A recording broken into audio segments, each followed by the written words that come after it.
Assalamualaikum warahmatullahi wabarakatuh. Perkenalkan, nama saya Azhar Nur Amalia dari kelas 10 MIPA 1 akan menjelaskan tentang siklus litik dan lisogenik pada virus. Siklus litik. Siklus litik adalah salah satu siklus yang dianggap sebagai metode utama dalam reproduksi virus. Saat virus menginfeksi bakteri atau bakteriofag, mereka akan membajak sistem molekuler sel untuk menghasilkan keturunan. Daur litik diakhiri dengan pecahan sel atau kematian sel yang terinfeksi dan kehidupan, dan kemudian melepaskan virus peranakan. Pada gilirannya, virus baru akan menyebar dan menginfeksi sel lainnya. Tahap-tahap siklus litik. 1. Absorpsi atau perlekatan. Pada tahap absorpsi, partikel virus atau virion akan menempelkan ekornya pada permukaan sel yang menjadi inang. Virus melekat pada reseptor, yaitu protein khusus pada membran plasma inang yang mengenai virus. 2. Penetrasi.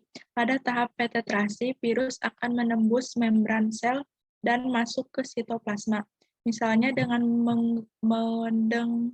mendegradasi sel menggunakan enzim. Setelah dinding sel melemah, materi genetik virus, DNA, akan meninggalkan kapsid dan disuntikan ke dalam inti sel inang. Untuk mencegah terdeteksi oleh sistem kekebalan, materi genetik ini terkadang bisa melingkar untuk meniru bakteri. Yang ketiga, transkripsi. Yang keempat, replikasi atau sintesis. Yang kelima, perakitan atau pematangan. Fase perakitan merupakan fase penyusun asam nukleat atau protein virus menjadi virion yang utuh. Virion menjalani proses pematangan menjadi fag, virus dewasa yang dilengkapi dengan kepala dan ekor. 6. Fase litik. Terakhir terjadi fase litik di mana sel dinding kemudian dipecah oleh enzim virus. Fase ini menyebabkan tekanan osmotik yang menyebabkan pecahnya dinding.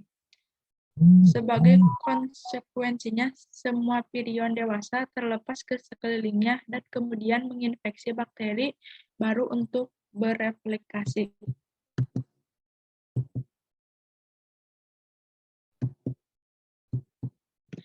Siklus lysogenik. Siklus lysogenik adalah siklus reproduksi yang melibatkan integrasi asam nukleat virus ke dalam genom sel inang sehingga menciptakan profag. Virus tidak menghancurkan sel dalam siklus lysogenik. Bakteri terus hidup dan berproduksi secara normal, sementara materi genetik di dalam profag kemudian ditransmisikan ke sel anak bakteri. Tahap siklus lysogenik. 1. Absorpsi dan infeksi. 2. Penetrasi. 3. Penggabungan. 4. Replikasi. Perbedaan siklus litik dan lisogenik. 1. Sementara itu, berikut adalah beberapa perbedaan daur litik dan lisogenik yang bisa didefinisikan. DNA virus tidak terintegrasi pada siklus litik, sementara pada siklus lisogenik terjadi integrasi DNA virus ke dalam DNA sel inang. DNA inang pada daur litik terhidrolisis, sementara DNA inang pada siklus lisogenik tidak terhidrolisis. Perbedaan siklus litik dan lisogenik juga dapat dilihat dari tidak adanya tahap profag pada siklus litik, sementara siklus lisogenik mengalaminya. Replikasi DNA virus pada siklus litik terjadi secara independen, sementara pada lisogenik terjadi bersama DNA inang. Siklus litik terjadi dalam waktu singkat, sementara lisogenik dapat memakan waktu yang lebih lama.